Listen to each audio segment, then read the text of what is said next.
Hello, everyone, and welcome to week 3. We are working on chapter 4, revising business messages. Just wanted to say real quick, I really enjoyed all your photos of your pets and learning about what you're doing this summer with your jobs and your kids. So thanks for sharing all that in the intro discussion board. Okay, so we're going to go over some specific techniques for revising in this chapter. This chapter has many, many, many very practical pieces of advice. Okay, so we're going to go over the examples together. This is going to be useful for your for discussion boards you're going to do, for the writing improvement exercises, and for the quiz. So, speaking from my own experience, this is from the book, but I agree with it, that the first or even second draft of something is often not finished yet, right? It's often not there yet. And revision is really that chance, right, to make the message as good as you can make it. And sometimes taking a break from it or letting other people look at it, or maybe possibly having AI look at it. We're going to try that out this week and see how that goes as an experiment, can be helpful, right? So getting a second pair of eyes on, or a second opinion, can be really helpful. Business writing, as I mentioned previously, tends to be concise, so meaning short, but not so short that you're not getting in the information that the person actually needs. That's the trick. You don't want to boil it down to one sentence and the person's like, I don't have enough information, right? If you boil it down too much, then you're going to get all kinds of questions, or you're going to get bombarded with questions, and it's not going to be uh, you're not going to have any fun. And the people who are trying to figure out what you're trying to say aren't going to have any fun. So you want it to be short, but not too short. You want it to be easy to read and comprehend. And so you want to find, the shortest, but also best possible path. You can do this in several concrete ways that we're going to look at this week. So slashing wordy expressions. So for example, instead of in view of the fact that sales are booming, in all probability profits will increase, we don't need in view of the fact. Because sales are booming, profits will probably increase. There's a great chart in this chapter that shows a wordy phrase and the concise equivalent. So just make sure to look in the chapter, because there's lots of great, in those tables, there's lots of great examples. Also, long lead-ins are sentence introductions that contain unnecessary words. So in view of the fact is a long lead-in that does need to be there. We're not getting to the point, right, of the sentence. There are also unnecessary fillers. So there is, or there are, or it is, it was, similarly to those wordy opening phrases, delay getting to the point. So instead of there is a deadline for health insurance forms, the deadline for health insurance forms is April 1st. Right? We don't need to start with there is. Just start with a deadline, the deadline for health insurance forms. That's what we want to know about. Redundancies means something happens twice. So like the old Raid, so I don't know if anyone's in years old enough to remember this, but Raid used to have a commercial where they say kills bugs dead, which was kind of a catchy slogan, but kills and dead, if you killed them, they're dead, right? So it's redundant. Um, So in this sentence, the two contracts are exactly identical. We don't need exactly. The two contracts are identical. Identical means exactly the same, right? So there's no need to say more about it. And we can also eliminate other empty words like case, degree, the fact that, due to the fact that, just becomes because, due to the fact that. That's 5 words into one. Again, these are all listed in the book in a really nice, concise tables. So for message clarity, we want to keep it short and simple. We want to drop trite business phrases. We're going to look at what those look like. We're going to drop cliches, buzzwords. We're going to look at those. We're also trying to put buried verbs back in the spotlight, curb exuberance, and opt for precision. So here's 2 examples of wordy and unclear versus improved. And you can just see without even reading it. On the left-hand side, it's 3 lines, and on the right-hand side, 3 or 4 lines, it's 2, right? So it's obviously shortened. High-quality environments for children are a necessary precondition for facilitation and enhancement of the ongoing learning process. I have trouble even following that as I'm reading it. To learn properly, children need good schools. That I can get, right? In regard to the matter of obtaining optimal results, it is essential that employees be given the implements that are necessary for their work to be completed satisfactorily. Or, For the best results, give employees the tools they need to do their work. You can see how this is, you'd much rather read or listen, right, to a person speaking in the second instance than in the first. And all we're doing is eliminating unnecessary wordy phrases or things that are, it says here, pompous, like highfalutin, kind of phrases. 25-cent words. I don't know if anyone says that anymore, but 25-cent words. And we're avoiding trite business expressions. These are things that are really kind of old-fashioned. They've been around a long time. We don't really need them anymore. So instead of as per your request, as you requested. Enclosed, please find. Enclosed is your contract. In accordance to your wishes, as you wish, the funds have been refunded, whatever. Please do not hesitate to, just please do this. With the exception of, except for Wednesdays, we are open, 10 hours a day, whatever. Cliches are not business phrases per se, but things that are common in everyday speech and that are not necessarily helpful in conveying meaning, so they can really kind of gunk up a sentence. So below the belt, easier said than done. First and foremost, that's also redundant. Pass with flying colors, think outside the box, right? We want more straightforward ways of saying that. And again, you'll see more examples of those in the book. But that's cliche.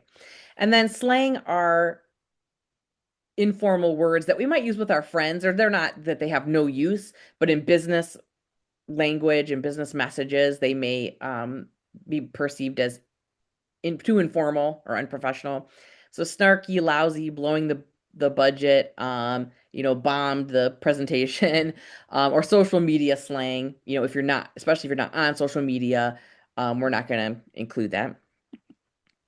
And then buzzwords are technical, but often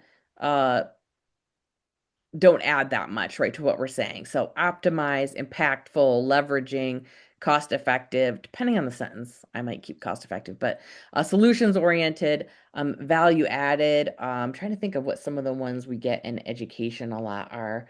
But there's things that come up and you think, oh my gosh, I've heard this 1,000 times and I still don't know what you want me to do, right? So how do we, like, if you tell me put, value added activities in your class, I'm like, okay, but what do you mean, right? What are those? What are we talking about? So it'd be better to give the specific examples or to get at what, if you're saying students need interactions with each other and not just with you, great. Like that's a lot clearer, right? Than saying value added. Buried verbs, this is a concept that you need to know for your activities this week. So basically, they are wordy expressions that instead of getting right to the noun, you've couched it in a longer expression. So acquire, establish, develop can be made into like acquisition, establishment, development.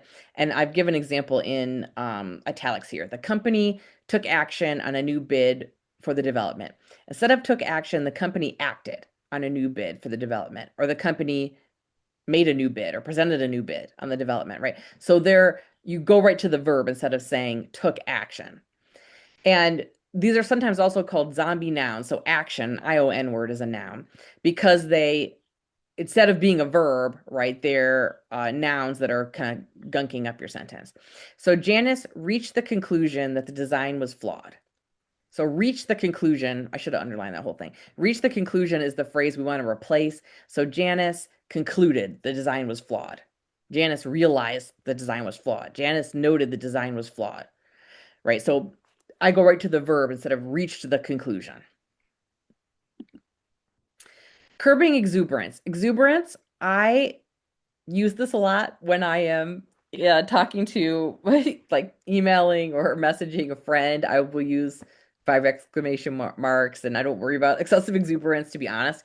But in my professional communication, I do try to curb it because it is wordy and it is also can look silly and kind of unprofessional. So qualifiers like very, definitely, quite, completely, extremely, really, actually, totally are these intensifiers that are overly exuberant. And also, as I said, you're really never going to have more than one exclamation point, and even use exclamation points rarely in business communication. Sometimes you need an exclamation point, but definitely not more than one.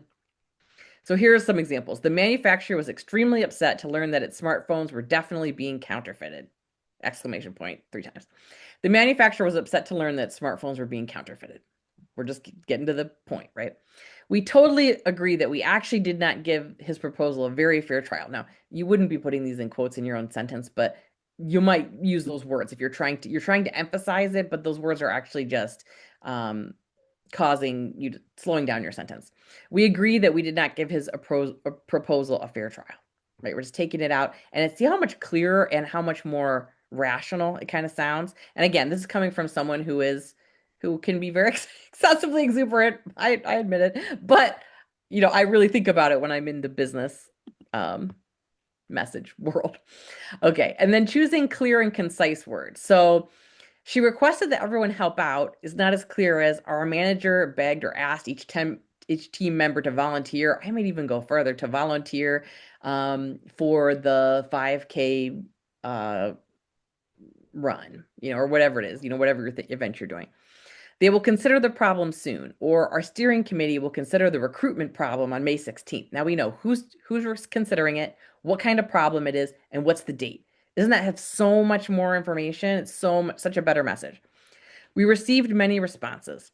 The sales division received 28 job applications. Again, if you're writing to someone who didn't get considered for the job and they understand they're part of a large pool of applicants, 28 is not really that large, but you could have 300 people apply for a job. And so that helps someone to put it in context and go, okay, it's probably not me. I faced really stiff competition, and it's helpful for someone to know. Okay, document design. The main thing we're going to focus on this week, so I'm just giving you a heads up, is headings and lists. So I'm going to talk about some of the basic things about document design, but we're really going to zero in on headings and lists. So we're thinking about white space, margins, typefaces and fonts, numbered and bullet lists, and headings for visual impact. Basically anything that helps us to scan a document quickly, maybe before we read it, or to understand what the main points are quickly. Anything that's helping us do that visually is a bonus, is great. So if you can imagine, and I've had people give me resumes like this, where there is stuff in the center of the page, there's stuff on the sides, there's stuff in the bottom, there's stuff everywhere, and it's so densely packed. And they think, well, this is great because I got all the information on there. It is really hard to read. It's impossible to see what's most important, what you want to stand out, right? So that's why white space is actually your friend. The goal is not pack as much as you possibly can into each page, but to use the space strategically, right? And leave enough visual room so that people can see your different points. You can do this by using headings, making bulleted or numbered lists, and keeping your margins. Don't put your margins, custom margins down to 0.1 or something. Sometimes people put margins down so tiny in either the top or bottom or the sides that when you print it, the text doesn't even print or it gets cut off. So that's an issue. I would aim for short sentences, as I said, and short paragraphs. Also remember, we are varying our sentence length, though. We're not having all 5-word sentences because it gets super choppy. Okay, we talked about margins. Typical margin is, I would say 1 inch. Microsoft Word is, I believe, set on default of 1.5 inches, but 1 inch is perfectly good margin. Justified, they're just talking about that the left margin should be justified. So it means the left margin is straight all the way down. The right margin should be jagged. So you don't want it to do it where it's a total box because that makes weird spacing in between your lines. So ragged right margin. Fonts, a 12-point font, I think, is a good size font, a pretty standard font. It gets hard for people to read, especially imagine if you are, I know a lot of you are in nursing and you may be working with older patients and family members, and if it's tiny and they can't read it, you're putting a barrier, right, to the understanding there. Okay, so why are numbered and bulleted lists so awesome? Well, they provide a high skim value, meaning that I can look through, and instead of trying to pick details out from a dense paragraph, I can go, oh, these 3 points? Yes, got it, right? So it's really helpful. It breaks up complex information to smaller chunks. It also forces us as writers to be like, okay, what do I really want to draw attention to? And, we're clear on it. And then if we're clear on it, it's easier for the receiver of the message to be clear on it. But we don't want our whole entire message to be maybe a big list, because then they lose their value, right? They lose their impact if it's all the same and I don't know, right, where I'm supposed to focus. Where if it's a little intro, this list, some more explanation, second list, right? Then I can see, okay, there's like maybe two main chunks of information that I need to get, and they've divided it up for me. Numbered lists, we've talked about this. If something needs to be done in a sequence, then you want to put it 1, 2, 3. If it doesn't need to be in a sequence, but there's just three things to remember, it can be a bulleted list. You want to capitalize the first word of each item, each bullet or number point. And if it's a complete sentence, you're going to put a period. If it's not a complete sentence, you're not going to put a period. And then parallelism means, like, for example, if a list of instructions, wash this, dry this, apply this ointment, right? Those are all start with verbs because it's a directions. Or it could be all nouns that are benefits of using our service, right? And if we list it that way. So basically, you just want each item to be formulated in the same way. It makes it easier to read. It's more pleasing, aesthetically pleasing, and communicates more efficiently. Headings are can be super helpful because, again, like if you think about even in our book chapters, so I'm looking at the book, even the book chapters, it has these headings. Why? So you're like, oh, okay, there's the part on buried verbs, right? And then you can read the details. So it helps us to locate and identify, right, the bigger chunks of information. And even in a one-page document, sometimes having headers can really help us to get understand what we're going to be getting before we get the details. Okay, so the only other thing I wanted to say about this week is for the discussion board, you're going to be working in small groups again. You're going to be working on a specific example from the book about it's a paragraph that needs to be made into a bulleted or numbered list, perhaps with headings. It gives you the instructions right in there. What I'd like you to do is, this will be clear in there, but I'm just giving you a heads up. You're going to do that first. So it's just this little paragraph, and you're going to follow the instructions and create it yourself. Then I'm going to have you try it out with giving the same task to an generative AI program. And then you're going to compare what you got from the generative AI to what you got. And the reason I want you to do this is I just want you to think about, we don't want to be abdicating all of our responsibility to the AI. Can it be a useful tool? Yes. And I fully hope that you find some useful things, some useful suggestions when you use it. But as we saw last week when you did the discussion board about some problematic AI business communication, the professor had the AI write feedback to the student. He thought, I'm sure it's fine. It wasn't fine, right? And she could tell it was, for various reasons, that it was AI. Some companies thought, hey, we'll have chatbots do preliminary interviews. I'm sure it'll be fine. It wasn't fine, and it alienated, right, potential employees. It was a bad idea, and they didn't test it out enough.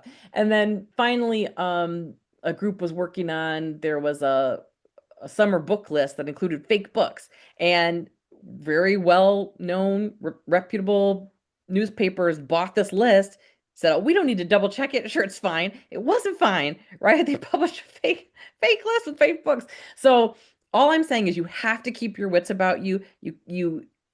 I want you to know how to do these things yourself so that, number one, you can do it with an AI. But number two, even if you are employing AI in an appropriate way, you have to be able to discern, is it actually doing a good job or not? What do I agree with? What do I not agree with? Right? We started off this lecture talking about revision and first drafts not being perfect. I would say the same thing about an AI draft, maybe imperfect in different ways than the human created draft, but you don't just let it go and say, I'm sure that's fine and go with that, because as we've seen in all those articles were instances from the last few months, 2025. So problematic stuff's abounding. Thanks, everybody. Have a good week. As always, if you have questions, please email me. Some of you sent me some great clarifying questions. I appreciate you. And I will see you next week.